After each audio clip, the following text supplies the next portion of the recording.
आपल्यासोबत खासदार डॉक्टर श्रीकांत शिंदे आहेत. ऑडिओ रोल आहे. आपल्यासोबत खासदार डॉक्टर श्रीकांत शिंदे साहेब, दरवर्षीप्रमाणे लोकसभा विधानसभा असेल आणि आता 8-9 वर्षांनी महानगरपालिका सहपरिवार शिंदे कुटुंब मतदान करण्याकरता.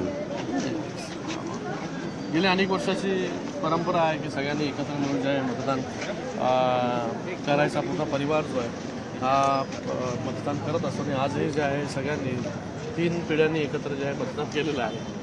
एक मेसेज दिला जातो की तुमच्या जास्त लोकांनी घरातून बाहेर मतदान पडावं, मतदान करावं. हां, सगळ्यांनी जास्तीत जास्त या लोकशाहीला बळकट जे आहे आपण केलं पाहिजे. आणि ह्या महानगरपालिकेच्या निवडणुका खूप वर्षानंतर येत आहेत, तर मला वाटतं प्रत्येकाने ह्याचा हक्क जो आहे तो बजावला पाहिजे. खूप वर्षानंतर निवडणुका आल्या, त्यामुळे अनेकांच्या महत्त्वाकांक्षा होत्या, पण बऱ्याच ठिकाणी पैसे वाटप, मारामारी झाल्या.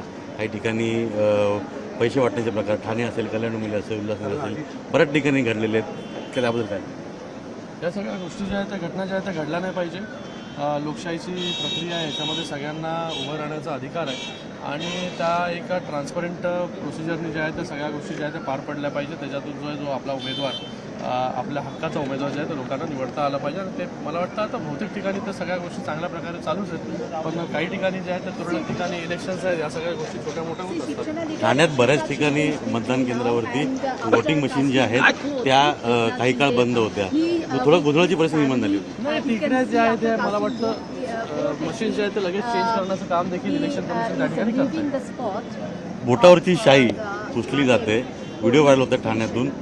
रिलेटिव्ह चेक केल्यावरती असं लक्षात आलं की बोटावरची शाई नीलमुळे काढली तर ती पुसली जाते, पण थोड्या वेळाने काढली तर पुसली जाते. लगेच वोट कोण आलं तर पुसली जाते. आता मला माहिती नाही, मी काय त्याच्यामध्ये गेलो नाही त्या एक्सपेरिमेंटमध्ये, पण मला वाटतं हे गेल्या अनेक वर्ष जी आहे ही शाई जी आहे ती ह्याच मला वाटतं इलेक्शन कमिशन वापरते, हीच शाई. आणि जर असं कुठे होत असेल तर इलेक्शन कमिशननी पण या सगळ्या गोष्टी ज्या गंभीरतेने घेतल्या पाहिजे, असं होतं कामा नये. मतदारांना काय आवाहन कराल, कारण का इतक्या वर्ष निवडणुका होत आहेत? जास्तीत जास्त लोकांनी बाहेर निघा, मतदान करा आणि आपण आपल्या लोकप्रतिनिधींना कशा प्रकारे निवडतोय ते खूप महत्त्वाचं आहे. आणि आपलं पुढचं भविष्य हे कोणाच्या हातामध्ये देतोय ते देखील खूप महत्त्वाचं आहे. म्हणून मतदान करताना आपण मागचा विचार करावा की आपल्यासाठी कोण उपलब्ध होतं, आपल्या इथे इन्फ्रास्ट्रक्चर कोणी डेव्हलप केलं, आपल्या इकडे सोयीसुविधा कोणी दिल्या, आपल्या सुखादुःखात कोण आहे हे बघूनच जे आहे आपण सगळ्यांनी जे आहे मतदान करा. आपण सुज्ञ आहोत. घरी बसून बोलणाऱ्याला की रस्त्यावरती उतरून काम करणाऱ्याला आपल्याला मतदान द्यायचं आहे, ह्याचा विचार जे आहे मतदारांनी नीट चांगल्या प्रकारे करावा. धन्यवाद. महापौर कल्याण नमिले उल्हासनगरवरती महायुतीचाच बसेल. पण पक्षाचा कोण? उल्हासनगरमध्ये तर शिवसेनेचा बसेल आणि कल्याण नमिली महायुतीचा बसेल. कल्याण नमिलीमध्ये महायुतीचा आणि उल्हासनगरमध्ये शिवसेना, कारण तिथं भाजप आणि शिवसेना वेगळे लढत आहेत.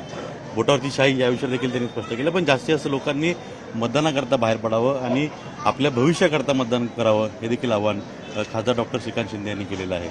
पुढे प्रवीण शेट्टीसह अजित मांढरे, न्यूज 18 मराठी, ठाणे.